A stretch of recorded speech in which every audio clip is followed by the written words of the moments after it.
면역세포들이 가장 많이 사는 곳, 이곳이 건강하면 질병은 없다. 안녕하세요. 반갑습니다. 건강톡톡입니다. 오늘 여러분들께 들려드릴 책은 제2의 뇌장혁명, 지은이 김나영 출판사는 국일미디어입니다. 오늘도 중요한 부분만 잘 간추려서 여러분에게 유익한 정보를 알려드리겠습니다. 먼저 저자 소개를 하겠습니다. 김나영. 서울대학교 의과대학 졸업 후 서울대학교 의과대학 석박사를 취득했다.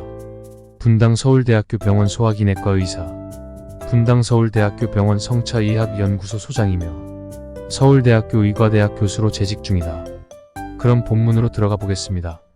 시청하시면서 구독, 좋아요, 알림 설정 부탁드립니다. 장이 중요한 기본적 이유 3가지. 첫째, 장은 우리가 먹는 음식물의 소화와 흡수를 책임지는 기관이기 때문이다. 소화란 섭취한 음식물을 분해하여 흡수하기 쉬운 형태로 변화시키는 과정을 일컫는다. 이러한 소화에 문제가 있다는 것은 일단 위와 장 자체의 기능에 이상이 생겼다는 신호다. 그리고 흡수란 소화에 의해 만들어진 영양소들을 주로 소장의 육모판을 통해 체내로 빨아들이는 과정을 일컫는다. 그런데 이 흡수에 문제가 생길 경우 인체의 영양소가 제대로 공급되지 않으므로 인체가 약해지는 원인이 될 뿐만 아니라 심해질 경우 각종 질병을 일으키는 원인이 되기도 한다. 둘째, 장이 우리 몸의 찌꺼기를 배설하는 기관이기 때문이다. 배설이 잘 이루어지지 않을 경우 인체에 찌꺼기가 쌓이게 되고 이것이 부패하면서 독소로 작용하여 인체에 각종 질병을 일으키는 원인이 된다. 셋째, 장이 인체의 면역력과 깊은 관계가 있기 때문이다. 면역력이란 외부의 세균, 바이러스에 대하여 우리 몸이 방어해내는 능력을 뜻한다. 면역 시스템이 잘 작동되기 위해서는 단지 근육만이 아니라 영양, 운동, 스트레스 조절, 수면 등도 중요하다. 이런 면역세포들이 가장 많이 집중되어 있는 곳이 장이라는 사실이 밝혀졌다. 장 건강이 나빠지면서 우리의 면역력에 적신호를 보내기 때문에 장은 몸 전체의 건강을 지키는 아주 중요한 기관인 것이다. 이렇게 중요한 장 건강을 어떻게 지켜야 하는지 좀 더 자세히 알아보겠습니다. 유익균과 유해균의 적절한 비율이 있다. 인간의 장에는 3가지 장내세균이 살고 있다. 유익균과 유해균, 그리고 양쪽에 속하지 않는 중립균이 그것이다. 건강 전문가들은 유익균과 유해균의 비율이 중요하다고 강조한다. 건강한 사람의 장은 유익균과 유해균의 비율이 약 8대2의 비율을 형성하고 있으며 이때 인간의 장은 가장 건강할 수 있다는 것이다. 그렇다면 어떻게 해야 유해균의 수를 줄이고 유익균의 수를 늘릴 수 있을까? 이에 대하여 대부분의 사람들이 오해하고 있는 것이 유산균만 많이 먹으면 된다는 생각이다. 그래서 요구르트를 많이 먹거나 유산균 영양제를 먹는다. 하지만 장내 미생물 환경이 나빠진 근본 원인을 해결하지 않고서는 이런 것들이 큰 효과를 거둘 수 없다. 장내 미생물 환경이 나빠진 원인을 열거해보면 과도한 당 섭취, 알코올 섭취, 흡연, 식이섬유의 부족, 특정 영양소의 결핍, 수분 섭취 부족, 과다한 약물 복용 등을 들 수 있다. 따라서 이 부분들을 절제하는 노력이 먼저 이루어져야 한다. 그리고 요구르트, 김치, 나토 등의 발효 음식을 많이 섭취하고 채소, 껍질째 먹는 과일, 가공하지 않은 곡류와 견과류 등 섬유질이 많이 든 음식을 풍부하게 먹으면 도움을 얻을 수 있다. 프로바이오틱스가 풍부한 식품들. 프로바이오틱스는 단지 유산균만을 뜻하는 것이 아니라 장에 도달했을 때 다른 미생물의 성장을 촉진시키고 숙주에 도움을 주는 장내 미생물이라고 정의된다. 프로바이오틱스에는 유익균의 연료가 되는 물질이 들어 있다고 할 수 있으며 이를 통하여 유익균의 성장과 활동을 촉진하고 유해균의 성장과 활동은 억제하는 역할을 한다.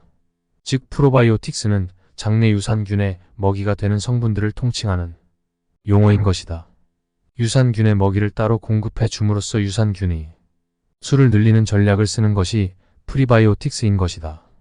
그렇다면 우리가 일상적으로 먹는 음식들 중에 프로바이오틱스가 풍부한 음식들은 무엇이 있을까? 김치, 된장, 요구르트, 치즈 등 모든 발효식품들이 여기에 해당될 수 있다. 여기에 더하여 신바이오틱스까지 생각한다면 마늘, 양파, 부추, 사과 등도 해당될 수 있다.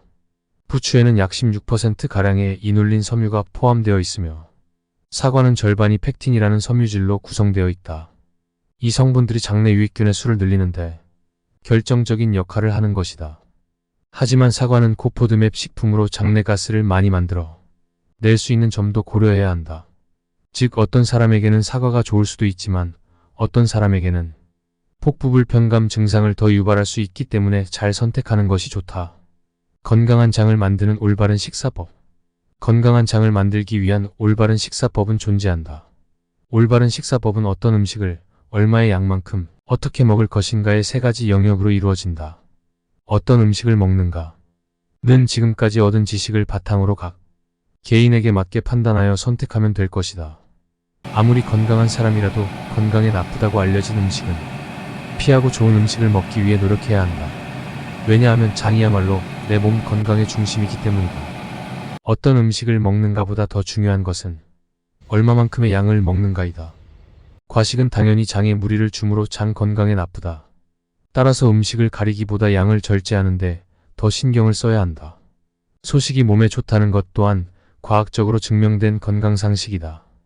여기서 소식이란 약간 모자란 느낌이 들 정도의 양까지만 먹는 것을 뜻한다. 얼마만큼의 양을 먹는가에서 또 하나 중요한 것은 식사 양의 항상성을 지키는 것이다. 우리 몸은 생체 리듬이 있기 때문에 예측 가능한 습관이 몸이 호르몬, 신경계에 무리를 주지 않기 때문이다. 마지막으로 어떻게 먹는가 또한 장 건강을 위해 매우 중요한 식습관이라 할 수 있다. 밥을 먹을 때는 천천히 먹는 습관이 들도록 노력해야 한다. 밥을 천천히 먹는다는 것은 입에서 1차 소화를 시킨다는 뜻과 같다. 밥을 먹을 때 입에서는 침이 나오게 되는데 이 침 속에 밥을 분해하는 소화효소가 들어있다. 그런 점에서 사실 입은 제일 위장이라고 할 수 있다. 대체로 음식을 천천히 꼭꼭 씹어 먹는 습관을 가진 사람은 장도 건강한 것을 알 수 있는데 그것은 바로 우리 소화기관에 무리를 주지 않고 장 친화적인 행보를 하기 때문이라 할 수 있다. 어떻게 먹는가에서 또 하나 중요한 것은 규칙적으로 먹는 것이다.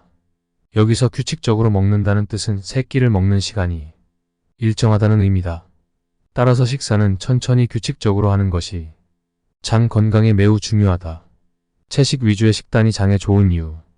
장 건강만을 생각할 때 채식 위주의 식단이 도움이 되는 것은 확실해 보인다. 2016년 대한암예방학회에서 밝힌 대장암을 예방하는 식생활 및 일상생활 건강수칙 10가지 중 세 번째가 채소, 해조류, 버섯 등을 자주 먹는다.